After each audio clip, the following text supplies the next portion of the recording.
on the screen. Thank you. Welcome everyone to today's executive meeting of the Foundation for Excellence Board of Directors. Today is April 12th of 2021. It is 3:01 p.m. and I am your Madam President, Dr. Angela Grant Williams.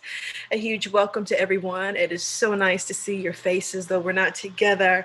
I still feel that kinship even virtually. So welcome today. We have a wonderful agenda as prepared by Steve Brown today. And let's get started with a call to order, as I've just done, and an approval of our last meeting minutes on February 1st, 2021. Should have received it in your packet prior to this meeting and the communication that it was sent out again by Mr. Brown. So as we've had a little bit of time for a perusal, I am looking for a motion for its approval. So moved. Support. Thank you. Is there any discussion or additions? Nope. Thank you. Hearing none, as the motion has been properly moved and supported by Directors Ritzema and Miller, I do believe, forgive me. I think it was Carol. Directors Alyssa. Carol and Ritzema, thank you. They went so quickly and so efficiently. All in favor of the approvals, answer with aye. Aye. Aye. Any opposed, answer with nay. The motion carries. Thank you, everyone. Reports and communication. Take it away, Steve. Thank you, Madam President. We are on to the review and approval of the agenda for the April 26th annual board meeting. That's, as we do every time, the executive committee is tasked with creating and then approving these agendas. So I'm going to scroll down, but really this is mostly a verbal report from myself. And then at one point I'll click over to a very brief portfolio that we have to look through. So what we'll see at this meeting is the staff report that'll start with a return of the CCS group, which spoke to, I know yourself, Dr. Graham Williams, and I believe 3 or 4 other board members, to really work on that storytelling and kind of FFE outreach piece.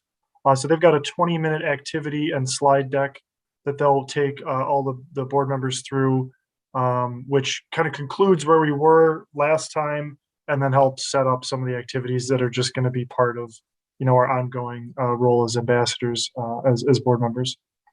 We'll also have a introduction of a new city staffer who's been with the city since May of last year, city grants specialist, Carolyn Williams, who is really much more than a grant specialist. Oh.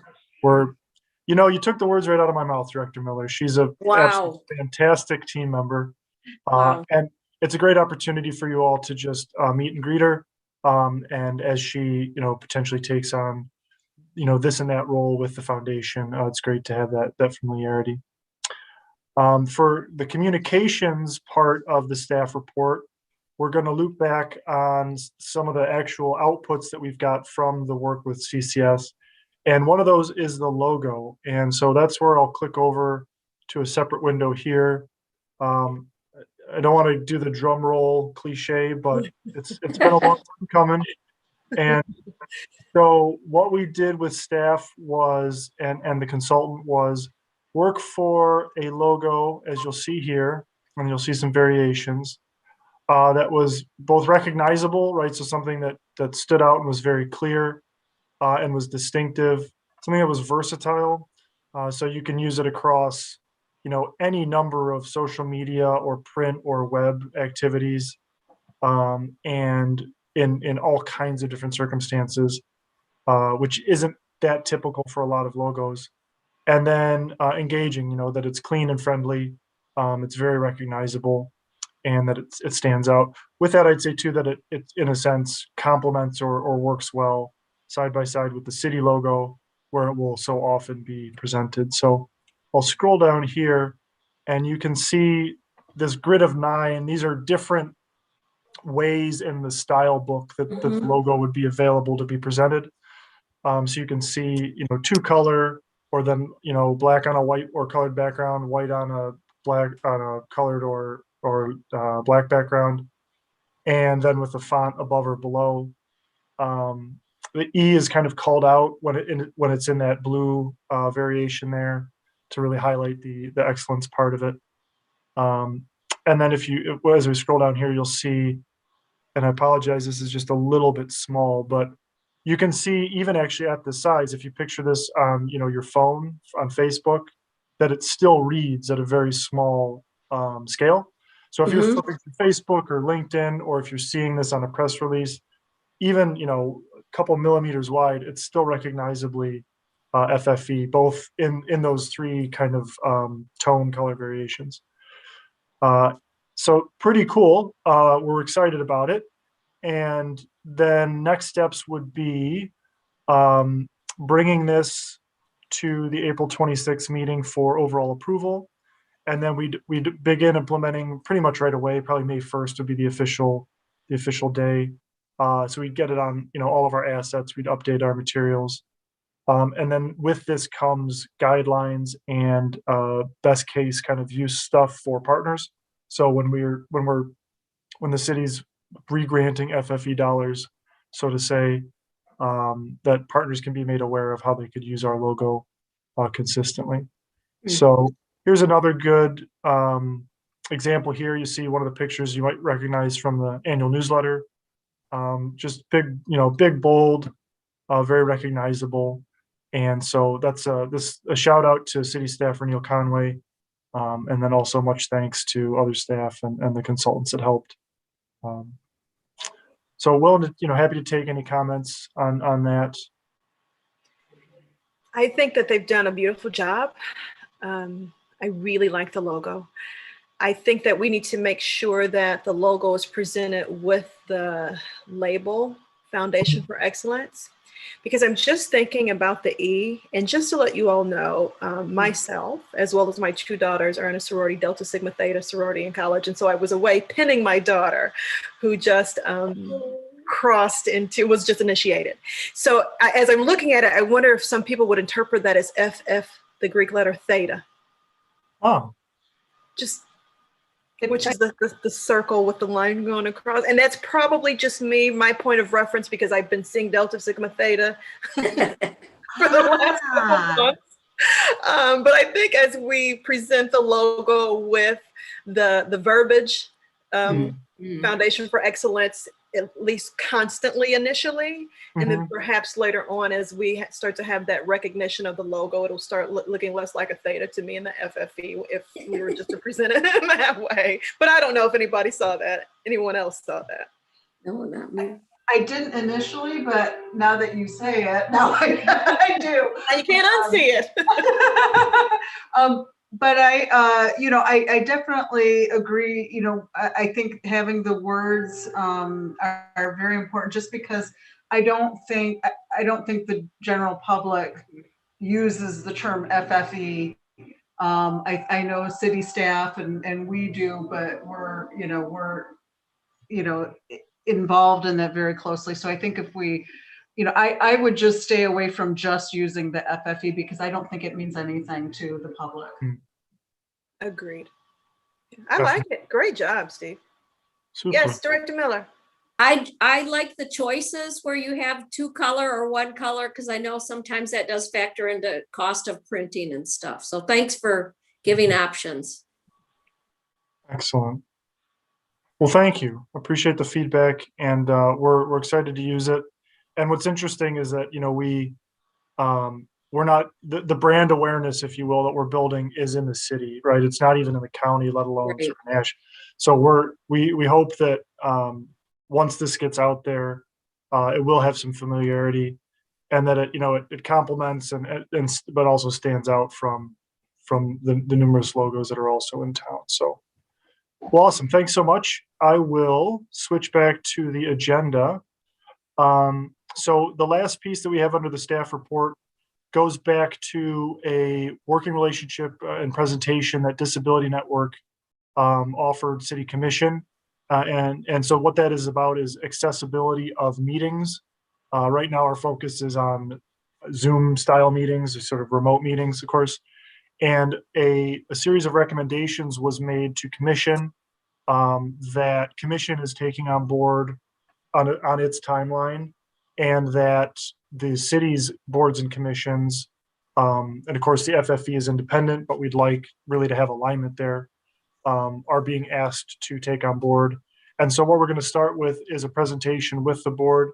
And just, to give a sense of the idea is making sure that we have accessibility for anybody who's, preparing for the meeting, to watch the meeting, and then also watching the meeting, or listening to the meeting, or experiencing it however they need to. And one simple addition is that people announce themselves before they speak. So I would say, this is Steve Brown, and then I would so there's a series of recommendations which really we can all get behind, and we were grateful to receive from Disability Network. So there'll be a presentation on that, opportunity for feedback, and then from that we would plan on just really kind of right-sizing the plan for FFE, and maybe rolling out the pieces at the August or whatever the next meeting is, and then August and September meeting, and giving people a chance to acclimate.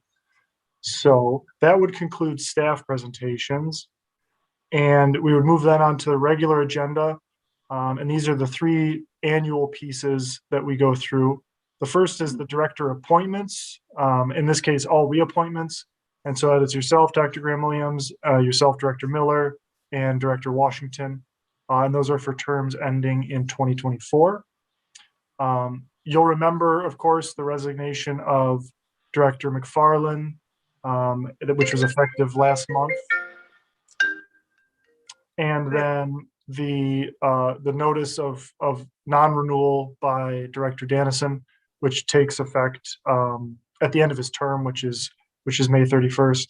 So we'll have as of say June 1st, we'll be at 13 of 15 directors. And an email was sent around just kind of noticing this last month to the executive committee that, barring any other decision, we would wait until the next year cycle to fill those directorships. It's good to keep everything aligned, and we were unable in this case to do it just because the notice came, basically at a time when we wouldn't have been able to do what we felt was adequate outreach in the community to offer the opportunity for other board members. So that'll be the piece for the director reappointments.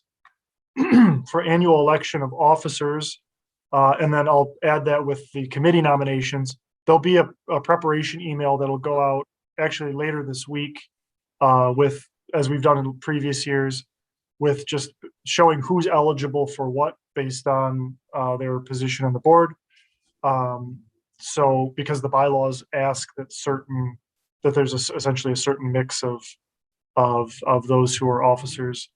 And then the committee nominations, which come from yourself, Madam President, and then can be, of course, discussed on the floor and changed at the meeting itself. So there'll be some prep materials that come for those 2 pieces by email. And again, we're not asking for any decision or deliberation on those. It's really just for you to look at yourself and then come prepared to the April 26th meeting. Typically, we as a board, I apologize, I didn't mean to. Oh no, please. Typically and historically, as the executive board, we have provided a slate for the election of officers for the full body. But I'm always very intentional about saying that this is the slate that we have nominated, but we are accepting nominations from the floor. We would love to have, just giving that spiel and speech. It's really tough because even with committee members, I don't very often get volunteers. Let me rephrase. I've never gotten a volunteer from anyone to step into an office or a committee, which is why I feel like it's helpful for us to come prepared. So if it is the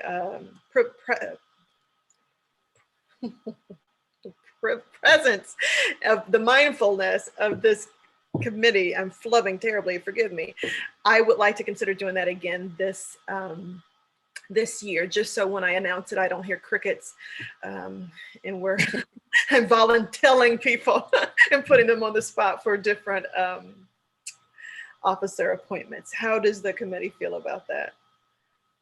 If it is the pleasure of the committee, that's the word I was looking for. Sounds good. What are our thoughts? Yeah. That's good. Okay, so if we could, Steve, do you mind if we take a brief moment and talk a little bit about that? Absolutely. Okay, so it looks like there are 4 Mhm. offices. There's the secretary, treasurer, president, and vice president. Let's start with secretary. Currently, that is Director Miller. Yes, if there's someone else that's interested, I would gladly, turn that over. So totally up to you, Dr. Graham Williams. So Sure. whatever you think. I haven't had anyone reach out to me about that. There might be. We can be helpful and optimistic. Should there not, would you be willing to? Yes, Okay. absolutely. Yes. But I just wanted to give other people a chance. Absolutely. So, I get it. I don't want to be a hog. Totally. No, and I don't think anyone sees you as that. We love that you're on this committee, and I certainly appreciate your support and your insights. Treasurer then, so with our newly minted and elected Director Carol, what are your thoughts about me personally renominating you just in this setting? I'm fine with it. I had told Steve that I would like for maybe the new business stakeholder to consider coming on as the treasurer once we get that position filled. But I'm certainly very happy to continue until we're at that point where that person could take over, assuming they would want to, but I'm happy to happy to serve. And again, if there's other people that would make sense to fill that position, I am certainly happy to relinquish my short tenure. Thank you. Thank you for your humility and your candor and your kind words. I that is a big assumption that someone will want to come in and take over that, just being very frank. So that's why I always just like to have a plan B in place, and I will give this speech and spiel welcoming everyone to, nominate themselves or shoot me a text if they would like for me to nominate them. So, to provide that anonymity, but I've never had a taker. So I always like to be prepared. Director Ritzema, what are your thoughts? I would be honored to serve again as vice president. Okay. Good. Awesome. I certainly appreciate that and was hoping that you would say that. Director Dr. Angela Graham Williams, what is your answer? Oh, yeah. Let me say, I love this board and I love these committees, and it is my pleasure and privilege and honor to reach out to you all and in the way that I feel led to do that for different holidays or activities or just shooting out emails. I love the mission of this organization. I'm on a lot of boards, and even though sometimes we get really emotional and we talk about really contentious issues, there's such a safe place for us here, and I always feel like that. I have such a good relationship with Mr. Brown, who's always so supportive of me and just stellar at his work, as are all the members of staff. I say all that to say, though, I've been president for 1 full term and then half of former Mayor Bobby Hopewell's term. And sometimes I think there may be some fatigue in hearing my voice leading the meetings. So I just want to make sure, and I've been wrestling with this in anticipation of this meeting, I want to make sure that any and everyone who wants to sit in the seat has an opportunity. So I'm just conflicted about, should I leave that open? Because I don't want anyone to feel uncomfortable saying, well, she's already slated and I really wanted to be the president. But I'm really looking for your guidance and thoughts and input on that. Well, I can speak for myself, and I certainly would love for you to continue leading this organization. And I hear what you're saying, because I think it sounds like what we're all saying is that if there are people there that are, on the board that, really do want to step up into a bigger role, it would be good to know, because I agree, I don't want people to feel like they've been looked over. But I I really admire your leadership, and I also feel that we're in good hands, and the continuity is, I think, quite important, and also the relationship that you've built with city staff, and so I would hope that you would consider continuing. I second that. Okay, well, I would love to continue, but I really wanted the way in of this committee because I feel like we've developed this bond and connectedness and trust. And I really believe that you would say, let somebody else do it. You're doing great, but let somebody else do it. It's okay.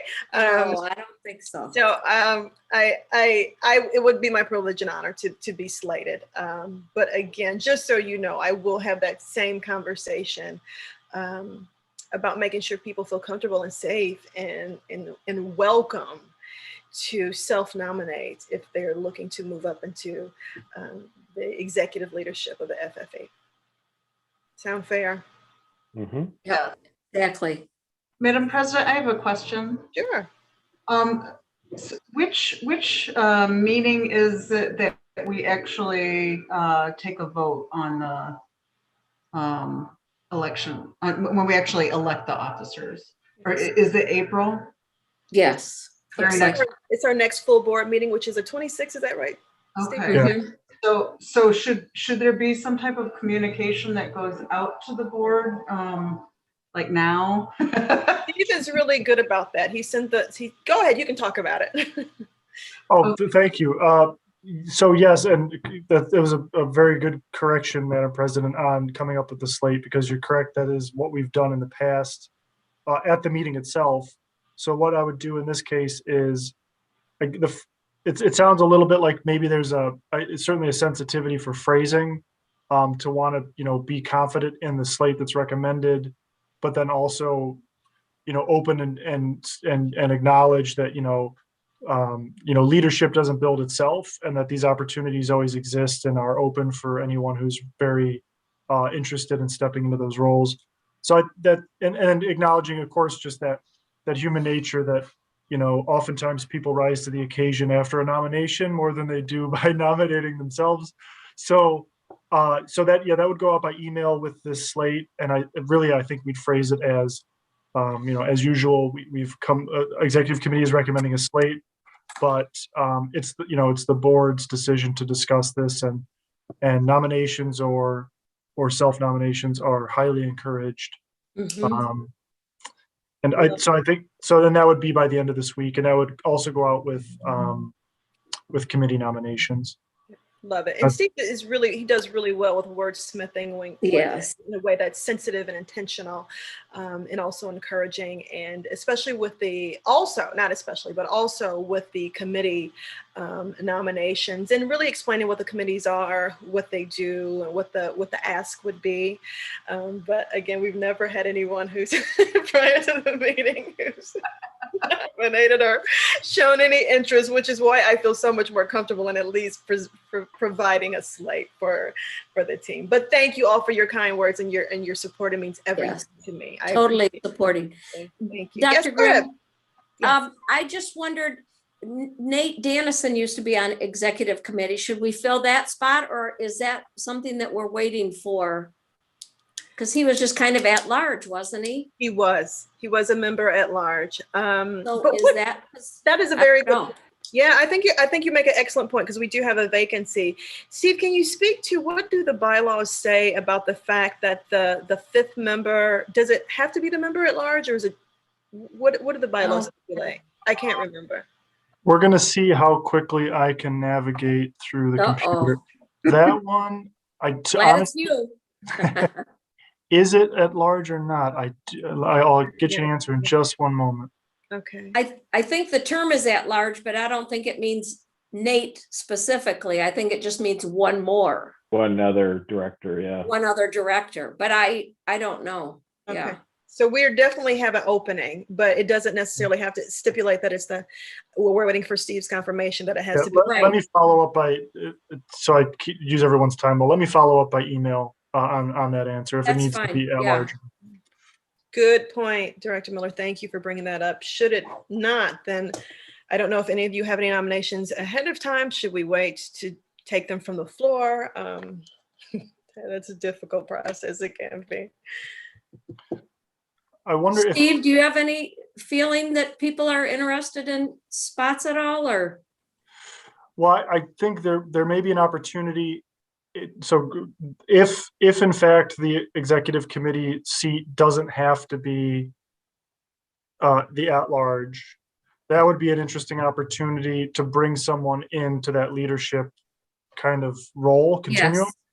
who hasn't been on a committee yet. And then once they're there, they get a feel for it. And then that, I think, is a great way to build toward, a future treasurer, secretary, vice president, president nomination, and kind of create a conveyor belt that way. So. And I'm thinking about my words, and I just want to clarify that while many board members don't always feel comfortable nominating or self-nominating, or even when I reach out and and ask, I don't want to suggest or insinuate that they are any less devoted to this board and to the mission and to the work. Just sometimes they're familial obligations. And that's what I hear very often. Familial obligations or different projects at work are precluding them from the process. So let me just make that abundantly clear, because I have even reached out personally and I get that I'm, just had a baby, or my grandbaby's coming, or, I have got a promotion at work and I would love it. I'm here for the duration, but I just don't know if I can, step up to that level of devotion at this time. So. Well, I would like to recommend that Dr. Graham Williams maybe ask someone if it is in fact a general at-large and not the commission appointed at-large. So if you want to ask ahead of time, but then also take nominations, just so we have a fallback, maybe. I don't know. That's kind of tough, maybe. Yeah. No, I'm happy to do it. I have a couple in mind. Do anyone? Oh, good. Do any of you have anybody in mind who you think might, this is a reluctant leadership issue that some individuals face? Okay, I will take care of it, and Steve will be in touch about it. Good. Thank you, y'all. Well, Matt, I've been envisioning Alabama. There goes that y'all again. Yeah. I tried so hard. It's hard to get rid of that. I still say that sometimes. Yeah. I was home all week, so I came back bring y'all's with me. All right, Steve, continue at your leisure, please. thank you, Madam President. We are now, I'll look to staff if there are any public comments.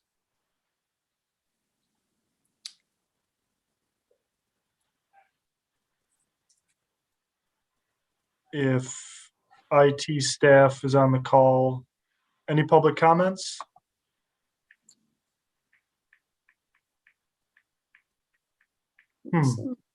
Oakland. Well, let me send a message to find out if we have any of those by another channel. And in the meantime, I think we can move on to board member comments if there are any. And then after that, I'll let you know if we have comments. No. Good, thank you. Any board member comments?